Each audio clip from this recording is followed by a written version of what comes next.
July 1989. Los Angeles, California. Whitney Houston stood at the absolute peak of the entertainment world. She had just become the first artist in history to have 7 consecutive #1 singles. Her second album had sold over 20 million copies worldwide. She was 25 years old, beautiful beyond measure, and so successful that even her peers wondered how she made it look so effortless. She had everything anyone could dream of: money, fame, critical acclaim, the respect of an entire industry. But on a warm summer night at the Soul Train Music Awards after-party, Whitney Houston made a decision that would change the trajectory of her entire life. She said yes to a man that everyone around her begged her to refuse. His name was Bobby Brown, and their love story would become one of the most controversial and heartbreaking in music history. To understand the magnitude of what happened that night, you need to understand who Whitney Houston was in 1989. She wasn't just successful. She was a phenomenon that defied every rule the music industry thought it knew. Record executives had spent decades telling Black female artists they needed to stay in their lane, sing soul music, appeal to Black audiences, and accept that crossover success was impossible. Whitney Houston shattered every single one of those assumptions with a voice so powerful and pure that race became irrelevant. But success came with a price that most people never saw. Whitney had been manufactured, groomed, and polished since childhood to be palatable to mainstream white America. Her mother, Cissy Houston, was a gospel legend who understood the brutal realities of the music industry. She had watched talented Black artists get chewed up and spit out because they were too Black, too raw, too real. Cissy was determined that wouldn't happen to her daughter. So Whitney was trained not just to sing, but to be perfect. Perfect hair, perfect clothes, perfect diction, perfect behavior. Every aspect of Whitney's public persona was calculated to make white audiences comfortable while still maintaining enough soul to keep Black audiences proud. The pressure of maintaining this impossible balance was crushing Whitney slowly. In private moments with close friends, she would talk about feeling like a doll, like someone playing a character rather than living her own life. She felt constantly judged by Black communities who accused her of selling out, of not being Black enough, of choosing white approval over racial authenticity. Meanwhile, she faced the subtle and not so subtle racism of an industry that loved her success, but struggled to see her as a complete human being. She was praised for being classy, which was often code for not being too Black. She was celebrated for her universal appeal, which meant she had successfully suppressed any cultural specificity that might make white audiences uncomfortable. By 1989, Whitney was exhausted. She was tired of being perfect. She was tired of watching every word she said and every move she made. She was tired of feeling like her entire life was a performance with no off switch. She was also desperately lonely. Despite being surrounded by people constantly, Whitney felt isolated in a way that money and fame couldn't fix. The men she dated were usually chosen or approved by her family and management team. They were safe, respectable, appropriate. They were also boring and predictable. Whitney craved something real, something dangerous, something that felt like actual life instead of the carefully managed existence she had been living. She had grown up singing in church, where emotion was raw and authentic. Gospel music wasn't about polish. It was about truth, about feeling, about connecting with something deeper than performance. But Whitney's pop career had stripped away that rawness. Everything was produced, manufactured, focus grouped. She sang songs written by committees designed to offend no one and appeal to everyone. The music was beautiful, but it wasn't hers. It didn't reflect her struggle, her pain, her complexity. She was becoming a symbol rather than a person, and that symbol was suffocating the real Whitney Houston underneath. Bobby Brown was everything Whitney Houston was not supposed to want. He was the bad boy of R&B, the wild child who had been kicked out of New Edition for being too rebellious and too difficult to control. While Whitney sang about eternal love and inspirational messages, Bobby sang about sex and desire and living on the edge. While Whitney was groomed for crossover success, Bobby was unapologetically Black, urban, and raw. He danced provocatively. He dressed outrageously. He said what he felt without filtering himself for white comfort. He was, in every way, the opposite of the safe, controlled image Whitney had been forced to maintain. But there was more to Bobby Brown than the tabloid image suggested. Behind the bad boy persona was a man who had grown up in the Roxbury projects of Boston, who had watched friends die from violence and drugs, who had clawed his way out of poverty through sheer talent and determination. Bobby understood struggle in a way that Whitney's carefully managed career had protected her from experiencing. He had been poor, really poor, not the kind of poverty that makes good backstory in press releases, but the kind that leaves scars on your soul. He had been betrayed by people he trusted when New Edition pushed him out. He had been stereotyped and dismissed as a troublemaker when he was just refusing to be controlled. Bobby saw through Whitney's perfect image immediately. He recognized the performance because he had refused to perform in the same way. Where Whitney had learned to code switch and make white audiences comfortable, Bobby had refused to smooth his edges. Where Whitney had accepted the compromise of crossover success, Bobby had insisted on being authentically himself, even when it limited his commercial potential. He saw the real Whitney underneath the manufactured image, and that real Whitney was nothing like the pop princess the world saw. She was funny, raunchy, complicated, and desperately hungry for something real. Their first real conversation happened at a party after the Soul Train Music Awards in July 1989. Whitney had won multiple awards that night and was celebrating with the usual crowd of industry people, handlers, and carefully vetted guests. Bobby crashed the party, uninvited and unashamed. He walked up to Whitney while she was surrounded by her entourage and asked her to dance. Not in a respectful, appropriate way, but with the kind of cocky confidence that made her managers immediately nervous. Whitney's security moved to intervene, but she waved them off. Something about Bobby's directness, his refusal to treat her like a fragile celebrity, intrigued her. They danced, and Bobby whispered things in her ear that made her laugh in a way her handlers had never heard. He wasn't respectful or reverent. He was real. He teased her about being too perfect. He challenged her about whether she ever got tired of being everyone's good girl. He asked her if she ever just wanted to be herself instead of being Whitney Houston the brand. Those questions hit Whitney like a physical blow because they were the exact questions she had been asking herself in private moments when the pressure became unbearable. Bobby saw her. Not the image, not the brand, not the carefully constructed persona, but the actual woman underneath. And Whitney, who was so tired of being invisible behind her own perfection, fell hard.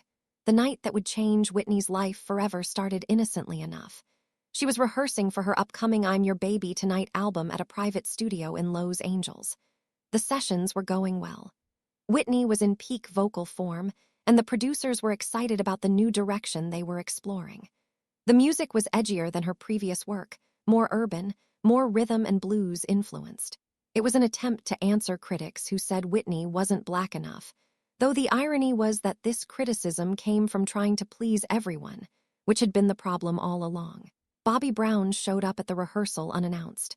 He had somehow gotten the address from a mutual friend, and he walked into that studio with the same confidence he brought to everything. Whitney's team immediately tensed.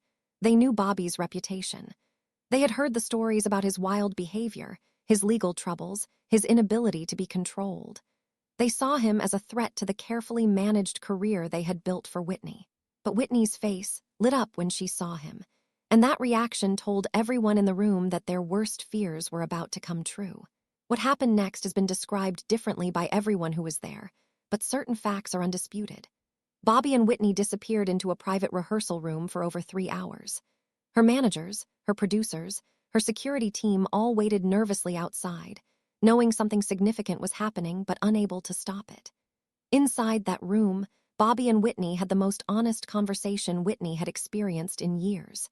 He challenged her about who she was performing for. He asked her if she was happy living the life everyone else had designed for her. He told her that she was wasting her talent trying to please people who would never really accept her regardless of how perfect she became. But more importantly, Bobby offered Whitney something she had been desperately craving: permission to be imperfect, permission to make mistakes, permission to choose her own happiness over other people's expectations. He told her that loving him would be difficult. He was honest about his struggles, his reputation, his inability to fit into the corporate music world that Whitney inhabited. He warned her that choosing him would mean criticism, judgment, and probably career consequences. He didn't promise to change or to become the kind of man her family and team would approve of. Instead, he promised to love her as she actually was, not as the world wanted her to be. That conversation represented a moment of choice that Whitney had never really had before. Her entire life had been planned by other people with her best interests in mind, but not necessarily with her happiness as the priority. Her mother had groomed her for success. Her managers had manufactured her image. Her label had controlled her music. Everyone had a stake in Whitney Houston the brand, but nobody seemed concerned with Whitney the woman. Bobby was offering her the chance to choose herself, to prioritize her own desires over everyone else's expectations. It was terrifying and liberating in equal measure. When Bobby and Whitney emerged from that rehearsal room 3 hours later, everyone knew something fundamental had changed. Whitney's makeup was smudged. Her perfect hair was disheveled. She looked different, looser somehow, less controlled. She announced to her shocked team that she was leaving rehearsal early and that Bobby would be her guest at her upcoming concert. The protests were immediate and loud. Her manager warned her about the damage this could do to her image. Her mother, when she heard about it later, was devastated. The label executives were furious. But for the first time in her professional life, Whitney Houston didn't care what any of them thought. The relationship between Whitney Houston and Bobby Brown became public in late 1989, and the reaction was exactly as hostile as Bobby had warned it would be. The media, which had spent years celebrating Whitney as America's sweetheart, turned on her viciously. Headlines questioned what she was thinking. Articles speculated about whether Bobby was using her for her money and fame. Television commentators openly wondered if Whitney had lost her mind to choose someone so obviously wrong for her. The racism underlying much of this criticism was barely concealed. A black woman who had made white audiences comfortable was now choosing an unapologetically black man who made those same audiences nervous. Whitney's team launched a desperate campaign to separate her from Bobby. They planted negative stories about him in the press. They arranged for Whitney to be photographed with more appropriate men. They scheduled her for so many promotional appearances and recording sessions that she would have no time to see Bobby. But their efforts backfired. Every attempt to control Whitney only pushed her closer to Bobby. She was discovering what it felt like to make her own choices, and she wasn't willing to give up that newfound autonomy regardless of the consequences. The black community's reaction was complex and painful. Some saw Bobby as a bad influence who would destroy Whitney's crossover success. Others defended the relationship as Whitney finally choosing black authenticity over white approval. The divide revealed the impossible position Whitney had always been in. When she sang pop music and dated appropriate men, she was accused of selling out. When she chose Bobby Brown and started exploring more urban music, she was accused of throwing away her success. She literally could not win. No choice she made would satisfy everyone, so she decided to satisfy herself. Whitney's family was devastated, particularly her mother, Sissy. She had sacrificed so much to give Whitney opportunities she herself never had. She had trained Whitney from childhood, pushed her to be perfect, managed every aspect of her early career. In Sissy's mind, she had given Whitney the world, and Whitney was throwing it away for a man who would never be worthy of her. The pain in Sissy's voice when she talked about Bobby was real. This wasn't just about career concerns or image management. This was a mother who believed her daughter was making a terrible mistake and felt powerless to stop it. But from Whitney's perspective, choosing Bobby was the first honest thing she had done in years. She wasn't naive about his flaws. She knew about his reputation, his past, his struggles. But she also knew that he saw her as a complete person rather than a valuable commodity. He challenged her. He made her laugh.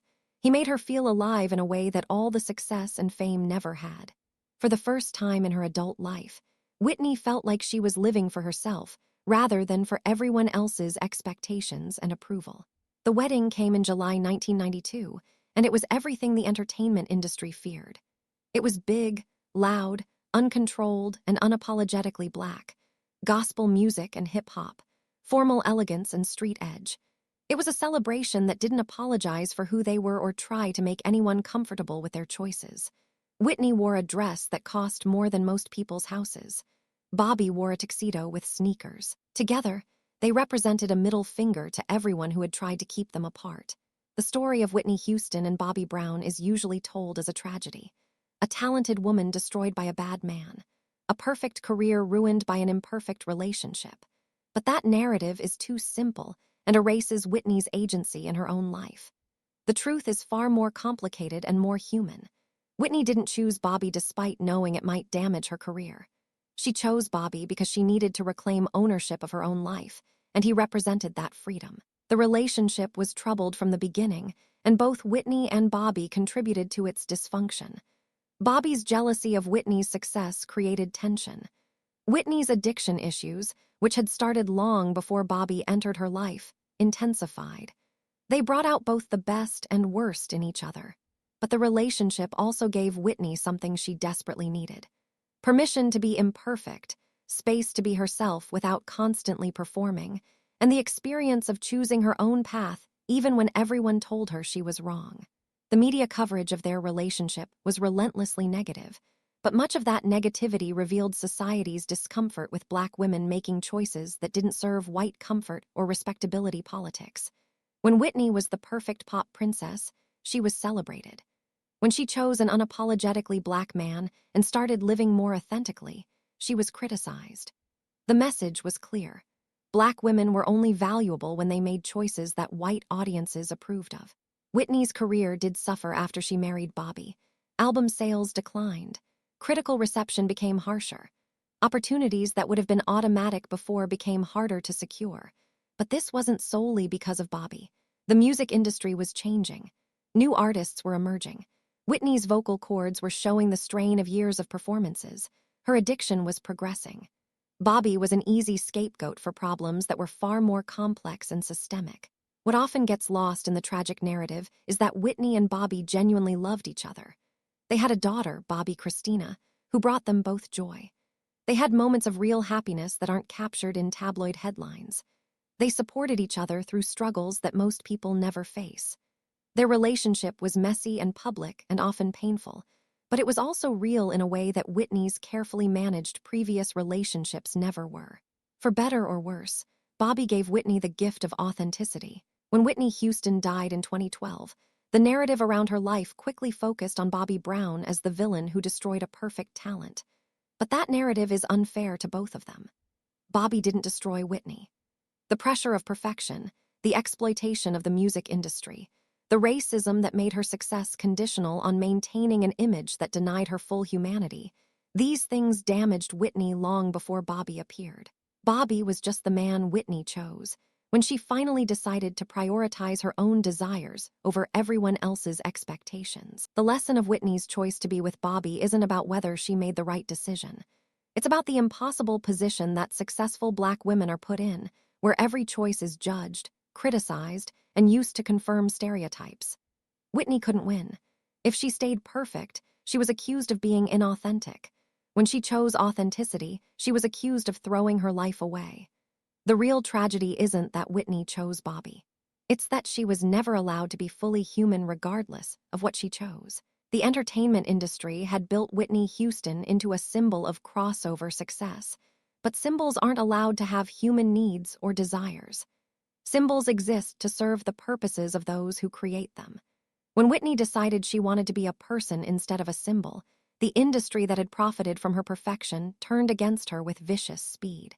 The same publications that had celebrated her as America's sweetheart now ran headlines questioning her judgment, her sanity, and her worth. The same executives who had praised her professionalism now whispered about her becoming difficult and unreliable. What made this particularly painful was that Whitney had given them everything. She had followed every rule and met every expectation. The moment she chose herself, that loyalty meant nothing. The message was clear: you are valuable only as long as you remain controllable. Looking back at that rehearsal room in 1989, when Whitney made the decision that would define the rest of her life, it's important to honor her agency. She wasn't a victim who was seduced or manipulated. She was a woman who had been controlled her entire life and finally chose to take control herself. The fact that this choice led to struggle doesn't mean it was wrong. It means Whitney was human, and human choices are complicated and messy and rarely turn out exactly as we hope. Bobby Brown has said in interviews that he gave Whitney permission to be herself, and he regrets that who she really was included addictive tendencies and pain that neither of them knew how to heal. Whitney's family has said that Bobby represented Whitney's rebellion against the constraints that had defined her success. Both things are true. Whitney chose Bobby because he represented freedom, and that freedom came with costs she couldn't anticipate. But even knowing how the story ended, one has to wonder if Whitney would have made a different choice. Because that night in the rehearsal room, Whitney Houston chose herself for perhaps the first time in her life. And choosing yourself, even when it leads to pain, is still choosing to be human rather than a symbol. The voice that had moved millions, that had broken records, that had achieved the impossible, belonged to a woman who just wanted to be loved for who she actually was rather than who everyone needed her to be. Bobby Brown loved that woman. Their love was imperfect and complicated and ultimately unsustainable, but it was real. And for Whitney Houston, who had lived in artifice for so long, that reality was worth the price she paid. Today, when you listen to Whitney Houston's music, remember that behind the perfect voice was a woman fighting for the right to make her own choices and live her own life. Remember that her relationship with Bobby Brown, whatever its flaws, represented her attempt to choose authenticity over perfection. Remember that the real tragedy wasn't her choices, but a world that never allowed her to be fully human. And remember that sometimes the bravest thing we can do is choose ourselves, even when everyone is telling us we're wrong. That choice requires courage that most of us will never have to summon.